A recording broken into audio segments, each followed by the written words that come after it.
The following is a project of our nonprofit newsroom. Support Midcoast Morning and local community-centered journalism today by signing up to be a monthly sustaining donor at chly.ca/donate. It doesn't take much money to support local news.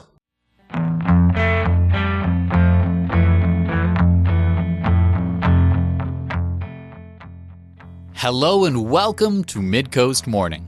I'm Joe Pugh. Housing has been a hot topic around town this week. The provincial housing minister was in Nanaimo for an announcement. The province also announced more funding for rent banks in BC, and the Canada Mortgage and Housing Corporation came out with its 2024 rental market report. On today's show, we'll hear from Housing Minister Ravi Kahlon. We'll also explore the Nanaimo housing scene with VIU professor Mark Holland. Before we dive in, a little context with files from CHLY reporter Mick Sweetman. On Monday, the province of British Columbia and the city of Nanaimo signed a memorandum of understanding that outlines the shared responsibility for reducing homelessness in the city. The province also announced that it finalized a lease at 1300 Island Highway South and 10th Street for a temporary transitional housing project. Prefabricated buildings will be used to house up to 50 people in the Chase River neighborhood. It was also announced that the modular trailers at Newcastle Place at 250 Terminal Avenue will continue operating with space for up to 50 people after the current residents move into the Cornerstone Supportive Housing Building at 285 Prideaux Street in a few weeks. And the average rent in Nanaimo has continued to climb, according to data from the Canada Mortgage and Housing Corporation. The average monthly cost of a vacant two-bedroom rental in Nanaimo is close to $2,000 per CMHC data. CHLY's Mick Sweetman spoke with Hilary Eastmuir, the only member of Nanaimo City Council who is herself a renter.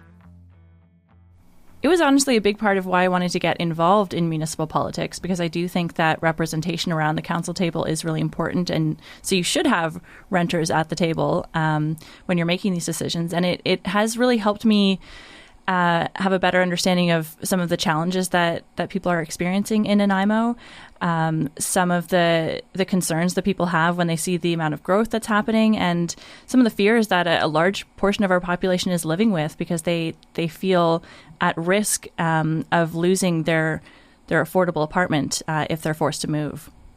If I had to move apartments right now, I would need to get another job. My rent would instantly at least double. That was Hilary Eastmuir, the only member of Nanaimo City Council who's a renter.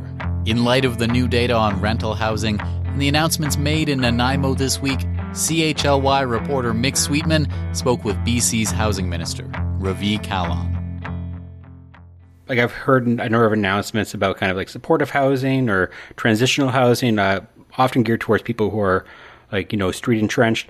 But like what's the government's plans for building rental apartments or co-ops for kind of like working class or like middle class British Columbians?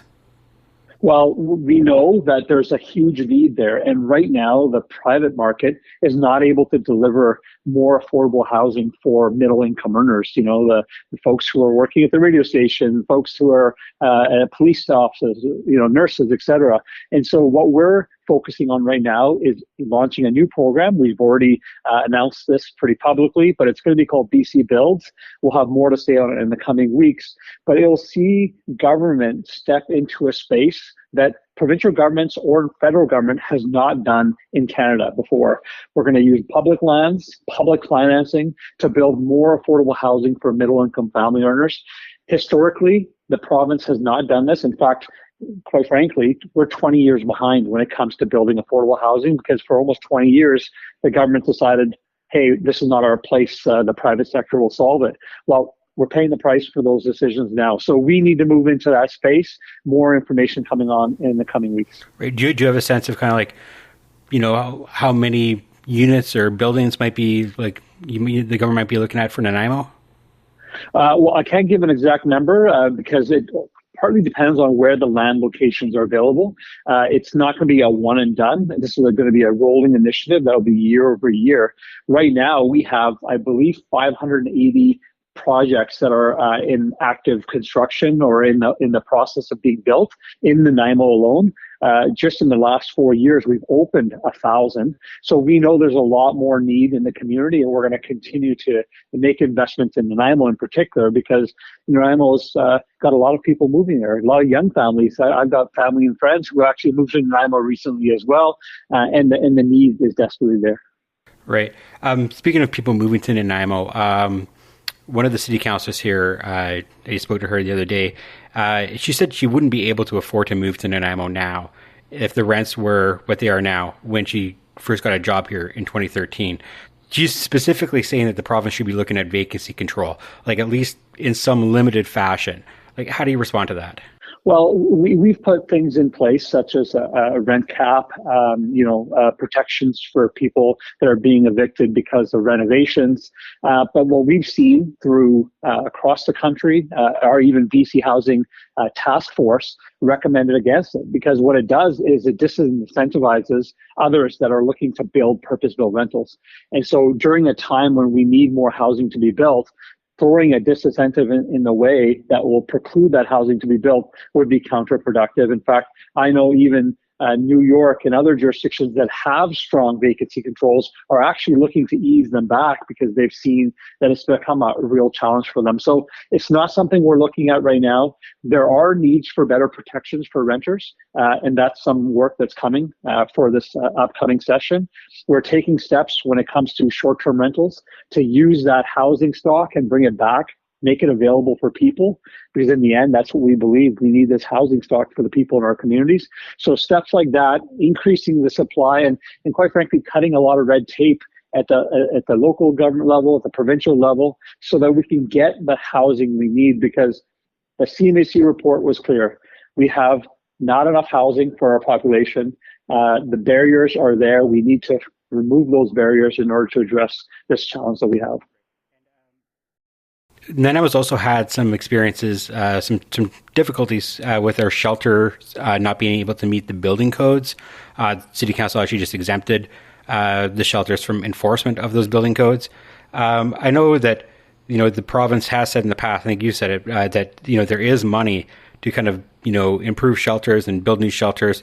Like, when can Nanaimo expect some of this support? Well, we announced just last week that we've got 100 units, homes, that will be coming online for some of the more vulnerable people in our community. We have the 2 locations. That's positive news. The biggest challenge we have, quite frankly, Nick, is locations. It's not necessarily a money challenge. It's a location challenge, because what I hear in every community is people understand we're in a housing crisis. They know we need housing, but they don't want it next to their home. And so we need to find ways as a community, as a society, to get to decisions, get to yes, identify where we want this housing to be, so that we can deploy it and get people indoors and get them the supports they need.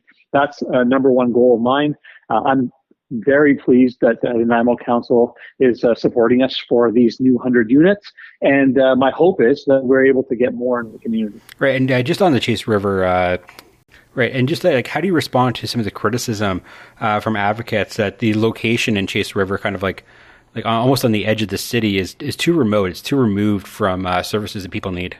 Well, I think when you have this type of housing, it is important to have the housing close to services, close to transit, because we want people not only to be housed, but we want them to have all the support pieces they need to be able to get back on their feet. But in this type of situation that we're in now, where finding locations and land is such a challenge, we can't be spending years and years trying to identify locations. It means life or death for many people. And so in this case, we've got a location. It's been agreed upon, and we're moving forward. And if we find locations much closer to other important amenities, we'll certainly be happy to look at that as well. British Columbia's Housing Minister, Ravi Kahlon, speaking with CHLY reporter Mick Sweetman. Midcoast Morning is made possible by the Community Radio Fund of Canada's Radio Meters program and listeners like you. Support Midcoast Morning and CHLY's nonprofit newsroom today by becoming a sustaining donor at chly.ca/donate. Local news can't survive without your support. Another way to help us out is to share this show with your friends and tell them why they should support us. Finally, if you're listening to the podcast edition of Midcoast Morning, go and give us a positive review on Apple Podcasts or whatever podcast feed you use. It helps people find us. Today on Midcoast Morning, we're talking housing in Nanaimo. Mark Holland is a professor in the Master of Community Planning program at Vancouver Island University. He's also a real estate development consultant. I got in touch with him to try and unpack some of the reasons behind the rising rents. What stands out about the housing market in Nanaimo and on the island compared to, say, the rest of Canada? Yeah, it's a really great question, Joe. Nanaimo is an interesting city. So it has historically been a really good, largely, working class, stable city. On Vancouver Island, it's known as sort of the hub city. You can get pretty much everywhere, a lot less time than Victoria and many other areas. So it's been a really great, cornerstone of the Mid-Island in Nanaimo. And historically, it had the largest amount of commercial space per capita pretty much in Canada for a period of time because it was the service and shopping center for pretty much all of the Central and North Island. That, of course, has changed in the last couple of decades as Courtenay has grown, Campbell River has grown, and Port Alberni has grown in other areas. So Nanaimo is adjusting and moving and evolving. The changes in housing prices from the Great Recession in 2008 through 2010 began to change a lot of things. And so we've seen a steady change in Nanaimo since then, as we have across the rest of the country. Nanaimo is an interesting city. It doesn't have a strong white-collar job base. Most of that white-collar job base, literally dating back to the mining era that started the city, was based in Victoria. So in Victoria, we have an extremely large percentage of the population with, excellent middle-class, upper-middle-class incomes, a lot of retirees with assets, government, universities, tourism. And so the housing prices south of the island tend to be higher because there's a lot more people, a lot more demand, and a lot more capacity to pay. So Nanaimo has been in this sort of mid-space for a while. However, as with many cities, basically mid-2015s and shortly thereafter, we began to see a relentless climb in value of housing across the country, and Nanaimo was no different. So sort of between 2017 and 2022, housing in Nanaimo pretty much across all types pretty much doubled in price and in cost. So that has created a very unique, interesting challenge for Nanaimo because it isn't based on a lot of two income middle class families like many of the other cities in Canada have. It doesn't have a very large industrial or resource economy like, let's say, Alberta has and some other areas. And it doesn't have a huge tourism economy. The university has now become a pretty significant part of the economy, so it's bringing in some more money. But it's not a high-paying, research university with a lot of, very well-paid professors and things like that. It's a teaching university and really focused on teaching people how to do things. So the housing crisis in Nanaimo, I would say, is on a per house, per capita basis, or in terms of our economy, has disproportionately hit us hard. And I think that's why we're seeing a lot of leadership right now from the city of Nanaimo in stepping into just about anything they can find to bring on more housing. And to maybe put some numbers on this and immediately after put an asterisk next to those numbers, we can say that the average rent for a one-bedroom apartment in Nanaimo was $1,319 in 2023 per CMHC data. But when we talk about average rents in these reports, that doesn't really reflect what you'd have to pay if you had to move into a place right now, correct? That's really true. It's an excellent point, Joe. And if we look, let's say, at Rent Canada today, at what they're saying, their numbers are higher. They would be looking at more of the institutional providers of housing, the larger buildings, or those that are run by management companies. But they're a good 10% or more higher than those. So they're looking at a bachelor apartment at $1,575, one bedroom's at $1,800, a two bedroom at $2,200. Those are essentially, if you look at a decent rental building today in Nanaimo, those are the numbers you should be pretty much prepared to pay as you move forward. So the cost of housing is and rental is significant. That's after tax money. I think we need to remember that's after tax money. So you're going to pay tax on your income above that. So if a person has a minimum wage, they're going to be making around $30,000 a year, just slightly less than that. So that could very well mean that 75%, if they want to get one bedroom, that could very well mean that 75% of their income is just going to the house. And that may not also include that does not include the cost of your electricity, which can easily be $100 a month, insurance for your belongings, anything else. So the price of rent right now in Nanaimo is very, very steep for the population that we have and the incomes they have. To what extent are those high rents just a problem of not enough supply? This is a discussion. It's great you raised this question, Joe, because it's a discussion that is, dominating the conversations across the country. And generally the answer is, yes and no, and it depends. Supply, it takes a long time to bring on supply. And so the question of supply is a long and deep challenge. And we can't separate supply from demand in this case. And this is particularly true in the price rise of the last 5 to 8 years. What happened was we did run out of supply based on the growth rates that we were having. There's a couple of factors that affect this. Obviously, there's new incoming permanent residents. There's people moving in between provinces based on economic and other factors.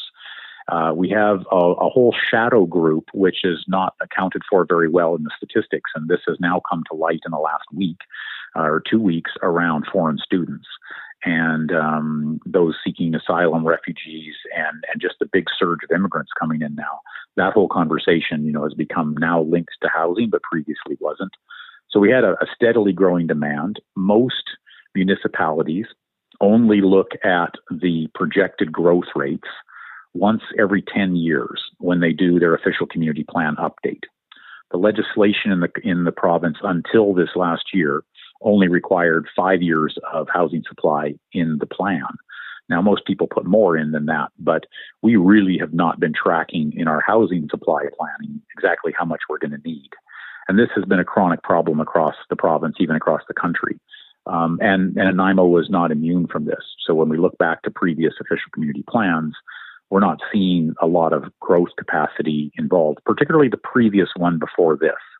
There was a movement called smart growth that really took root in BC. And generally, planning departments did not want to expand the city. And Nanaimo's history has been, continually adding to its land base relentlessly over many, many decades. And it got criticized for that. So it pulled back from that, but it didn't necessarily make it easier to put that many new units within the city boundary either. This last OCP, this last year with the council, was a complete change on that.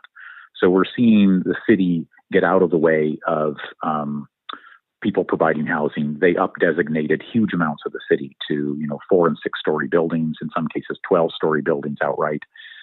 There's still zoning that has to be changed and things like that, but it was a major, major shift that occurred late last year and the year before in their planning process. So, kudos to them for that significant move. And obviously the province has brought in this new Bill 44 missing middle legislation, which permits a fourplex on pretty much every single family lot in the city as well. So we're seeing a big change in how the governments are either constraining or supporting supply. We still don't have enough plumbers and framers and drywallers and workers to be able to meet all of that demand. And given the cost of materials and labor right now, we do have an ongoing problem of actually feasibility. So we're actually, unfortunately, seeing a lot of rental projects being paused at the moment before they get started, just because of concern over the affordability and not actually being able to make the numbers work. So right now, is it fair to take away from that some of the rules very recently have changed to make it a more friendly space for developers to be able to build more homes? And now the constraint is that it's difficult, construction costs have gone up. The logistics of building the homes isn't there, even if they would be allowed to do it?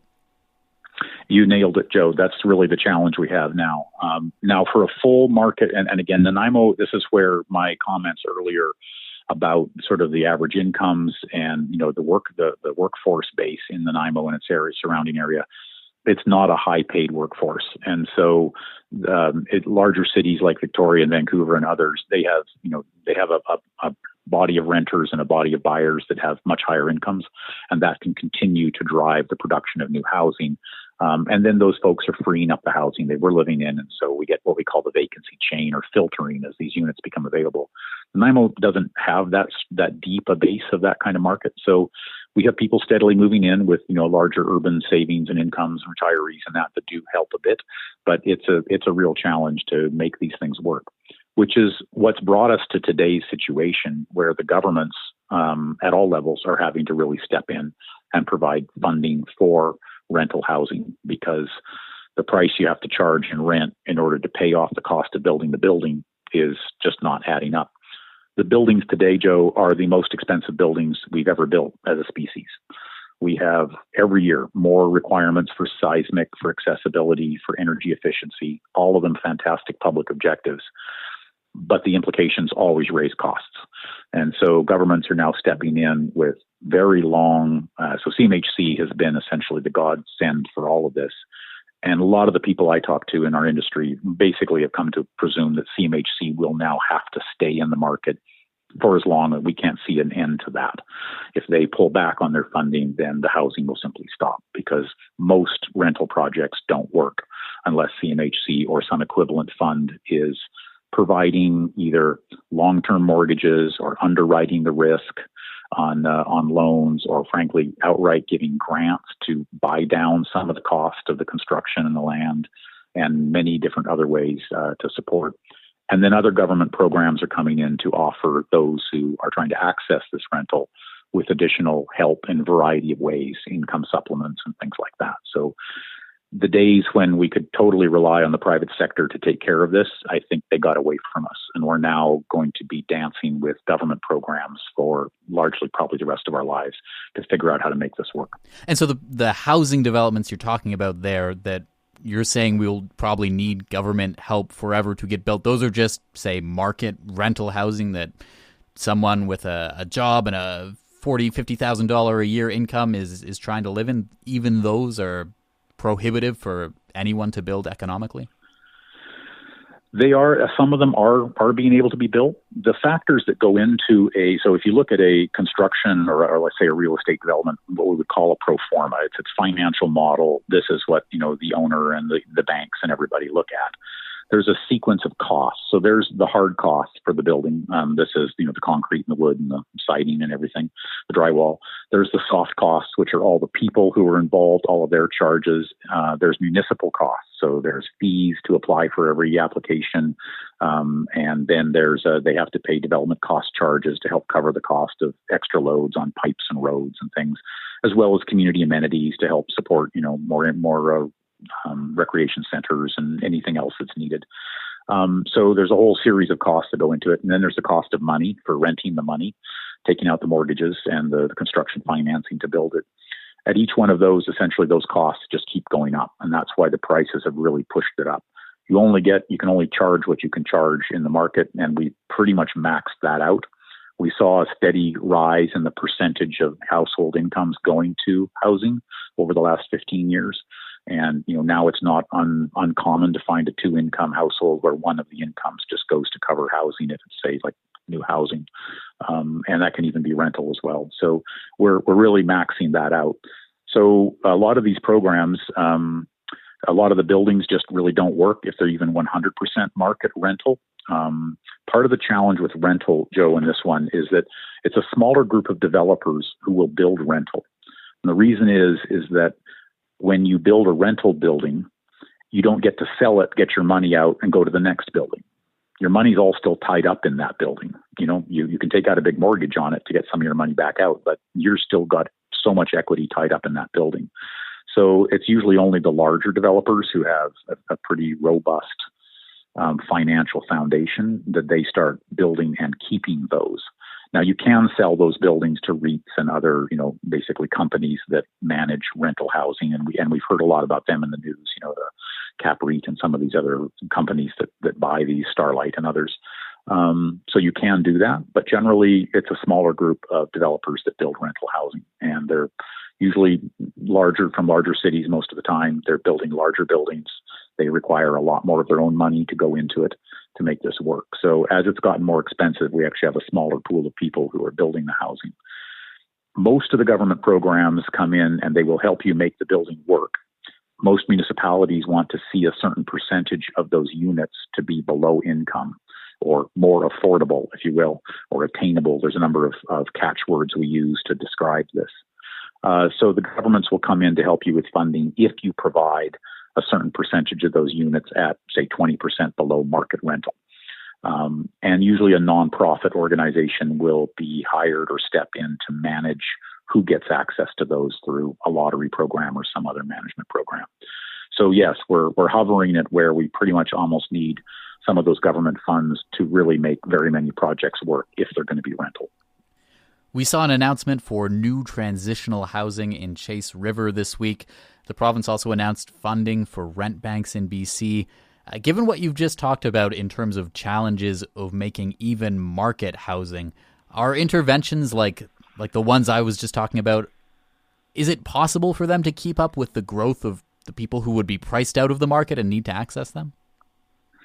It's a great question. And I think the statistics that come out in some of your articles and some of the work that you've been looking at here show that the waiting list, if we look at Nanaimo's housing needs study that they completed just in the last couple of years, it's showing some very significant increases in wait lists for those who are waiting to get into affordable housing or some form of socially subsidized housing. You're absolutely right. The demand is going up and up and up. What I find most exciting about those projects that you've mentioned and these new announcements of these partnerships is when we put our scarce tax dollars, that it's the same tax dollars that go to education and healthcare are the ones that are going into housing. So we can't just go in and fix all the problems, because then we're taking money away from other things, and taxpayers already feel a bit stretched. So what's exciting about that is that we have a lot of parties who've all agreed to work together, and that's a lot easier said than done. So it takes a lot of very skilled people to help move these institutions to work together. So the ones you're talking about have the city bringing a lot of value to the table. They've got the provincial government, in some cases the federal government, nonprofit organizations all working together to bring this housing. And I think most of us who track housing really feel strongly that if we're going to put a lot of scarce tax dollars that aren't in healthcare or education into housing, we really need to be looking after the people in the margins. Having our tax dollars give back to us just to support middle-class housing is, I think, a bit of a problem. It's problematic from a policy point of view. But these transitional housing projects, they are fantastic projects. I was very excited to see the scale of work that the city of Nanaimo and the province and working with the feds and other organizations to pull this off. This is really a real gift for Nanaimo, because the folks that they're working to support with these are folks who really don't have any other options. And once they become unhoused or become homeless, all of the challenges they face suddenly become way, way, way more challenging, way more problematic, and way more intense. And it really can damage someone's life and the families and the neighborhoods around them when that happens. So these should be the highest priority for our social housing programs. And it's really exciting to see Nanaimo really taking leadership to help make these happen. And we've been talking about today how housing has become so much more expensive to build. It has become so much more expensive to live in. It's not like there's just a black hole swallowing all of this money and it goes nowhere. I think part of the equation is housing and residential buildings have just become so much more valuable to the people that own them. How does that factor into maybe solving the crisis? Yeah, it's a really good question as to, where has all the money gone that made all these things more expensive? I think in short, we've essentially, because of the paradigms and practices and traditions and policies around city planning, we have created a situation, city planning and development approvals. We've created a situation which is extremely onerous for most people, developers. We call them developers, but let's call them home builders, different sizes of units, for anyone to build housing. It's not uncommon. In the case of the city of Vancouver, it is almost unheard of to get through a rezoning and some level of approvals in less than 5 to 7 years. It frequently takes 5 years. The city where I live in, Saanich, frequently 3 years. That's just to get through a round of approvals. You haven't started building anything yet. And then it takes several years to build. So between when you buy land and when you actually finally get some of that housing up there you can sell, it's very frequently between 5 and 10 years. So, and then the city planning process had, until more recently, Nanaimo was really taking a step of leadership in their current OCP. And I argued to them before they adopted it, they needed to do even more. They needed to bring on more land into the city boundaries as study areas to try and get more of this, because even what they've got probably won't be enough. Really, the city planning profession has not fully appreciated the situation that has been created slowly, step by step, year by year, and running out of land, having all the developers compete for land, tracking the demand for the housing that's going to be there, and things like that. So I think there were many sort of, and the reason why that was that we didn't have that level of demand and this problem with affordability for the many decades prior. So this is kind of a new moment in time that we moved into, and I think it caught a lot of people by surprise. So I think the challenge there was supply outstripped demand. Demand wasn't ready, and that goes all the way from the city plans all the way through. The market responded, competing for small amounts of land to be able to do the building that they were going to build. The city plans targeted those to be higher and higher density, which actually rules out the majority of your home builders, which really focus on Part 9 buildings, that's building code speak, for smaller wood frame buildings, and began to push toward much higher buildings and higher density, which means they take a lot more money to build, they take a lot longer to build, and many fewer builders actually know how to build them. They're also a lot more risky. So we kind of put a lot of headwinds against supply while we were, missing the fact demand was rising incredibly fast around us. What that did was basically make developable land and existing buildings just so much more valuable. And so the market forces, it was nobody's fault. It was just a process of market forces that quickly outstripped the supply. And now those who held the supply suddenly now becomes much wealthier. And so we saw a massive transfer of wealth out of other forms of liquid capital and disposable income into housing, and therefore into the bank accounts of those who own land at the beginning of that process. If you bought along the way, then you probably didn't. You actually were part of the process of transferring that wealth into the older homeowners and the older landowners. So yes, that's where most of the wealth has gone into that process in a short period of time. I don't think that is sustainable in the future. I think we're going to start to see that slow down and stabilize off. We won't see the kind of rises in land value going forward as we have, because folks are just maxed out. There's just no more money to do the transfer with. And the governments are very carefully watching mortgage lengths and managing the finances of housing so that people don't get into serious trouble. So yeah, I think we're gonna see the end of that. But yes, that's basically where the money went. One other factor that impacted this, Joe, which few people talk about, except in kind of a passing comment about investors. Once the market started taking off, including in Nanaimo, where your house or land was beginning to become more valuable at 15 to 20% a year, owning a home, which never used to go up anywhere near that fast, suddenly went from, in market speak, it went from being a bond to being a stock. So essentially, the housing market began to outperform the stock market. There's a lot of money in the stock market.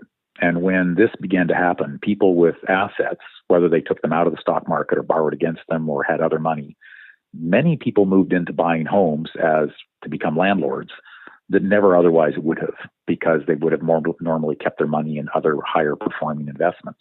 But suddenly housing became a high performing investment. Plus it had all of the stability of being real estate. And so this was a fantastic investment for those who moved into it. What that did was essentially increase the level of demand massively. So the people who were buying weren't buying for themselves or a mom and pop scraping together a down payment. That's going to be their retirement. And this is what my wife and I have done. We have a few units. We scraped together every penny we had. I worked weekends, 7 days a week frequently on these places, maintaining them, keeping them, because that was the only way we could get a pension at the end for our retirement. And that's, been away from many families. That suddenly now, we stopped buying real estate a long time ago because it didn't work, because all this other money had flooded into the market and they were prepared to pay a lot more. And so suddenly we had a whole lot of people buying real estate, which otherwise wouldn't have been buying real estate. So the demand suddenly was twofold, not just from growth, but also from a whole lot of people now moving into that market for their investments when they otherwise would not have. And they simply can outcompete younger first-time home buyers because they have a lot more assets. And so we saw a multi-layered impact to this, which transferred a lot of wealth away, out of other areas into homeowners over a sustained period of time of about 10 years. It feels like both today and in general discussions about this, all of the solutions presented are also fixated on we need to build more. We need to find a way to build more without necessarily addressing what you have just outlined right there. Is it possible for us to get out of this affordability crisis without addressing what you just said? Well, for starters, there's many factors. It's a great question, Joe, and it's certainly one that's been ripping through the Twitterverse and social media and in frankly CMHC is publishing reports on this. Generally, as we saw from the CMHC report last year, I think it was last year that it came out. Canada has to build millions of new homes. There's just no way to deal with the future, regardless of what immigration policy or any other policy is, without building new homes at a rate like we never have. And this is why we see the provincial government stepping in with their new bills on housing supply and many other things. So we have to build. We can't not build our way out of this. Building new supply has got to be one of the highest public policy priorities right now for a long period of time. The management of immigration is going to be an interesting question that we just see come up around. They're trying to maybe calm a little bit of that down, but our entire social safety net is predicated on a lot of people in the workforce paying for the growing number of folks who are going to live that much longer in the essentially the retirement welfare state and getting their income security at that age. So we're going to need to continue to bring in a lot more immigrants, and we haven't been paying taxes to cover off all the costs of our post-secondary institutions, and they've been increasingly relying on foreign students. So there's no free lunch anywhere. And really, immigration is one of the easiest ways to bring this in, which continually brings new demand for housing. There's a further bomb waiting for us right now, Joe, which few people are talking about. The baby boomers are all now in their 60s and 70s.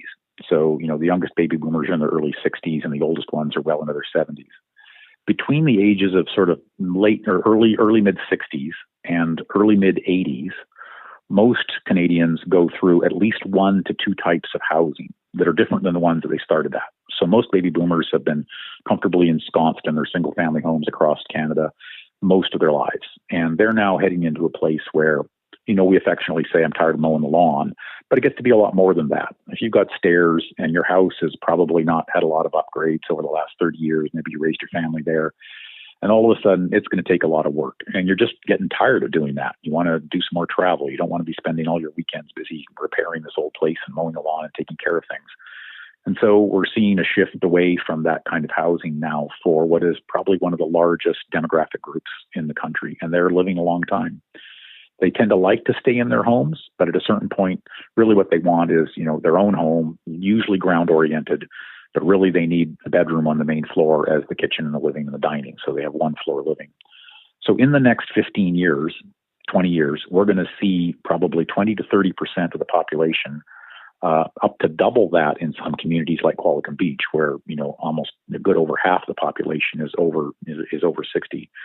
You're going to see that entire body of people needing at least one new form of housing, and maybe two, because late in your 80s, we often move into a condominium that may or may not have some support services, such as maybe mildly assisted, lightly assisted housing. Well, that's a whole new. There's a whole new series of homes that are needed, which are totally independent of growth. That's just the internal demographic. Now they're freeing up land, so maybe the immigration and those things can take their older houses. And it won't be as big an impact. But in some communities, this is going to be a very, very fundamental shift, including ones on the island.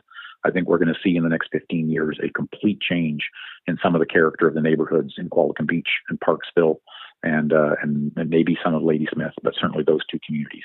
And that will undoubtedly impact some of Nanaimo's neighborhoods as well. So we're going to need a lot more supply. We can't really stop the demand. We just have to find ways to manage it now in a much more conscious way than we have in the past. Is there anything else you think it's important to bring to this conversation today?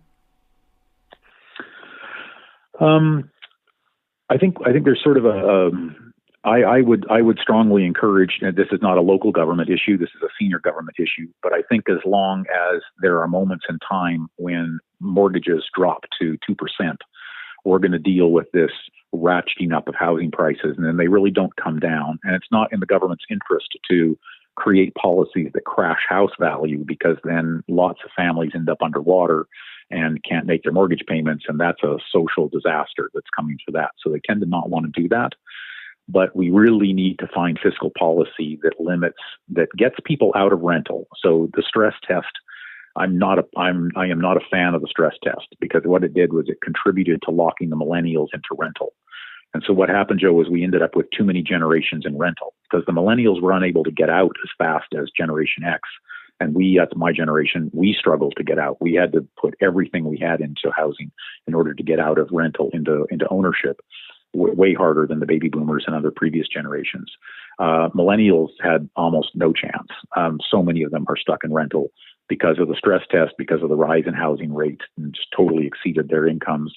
And many of them actually had to stay in education for an extra 5 years, because in order to have a career, they now needed, a bachelor's degree or a master's degree, which was totally unlike their parents' generation.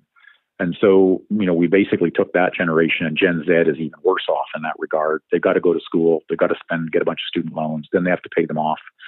Rents are now very expensive, so it's very hard to save a down payment, to get out of that. So we have a generation stuck in rental, which otherwise historically would not have been in rental. They would have moved into home ownership, freeing up the rental. But now we have Gen Z in rental. We have many of the millennials in rental. We have all new immigrants in rental.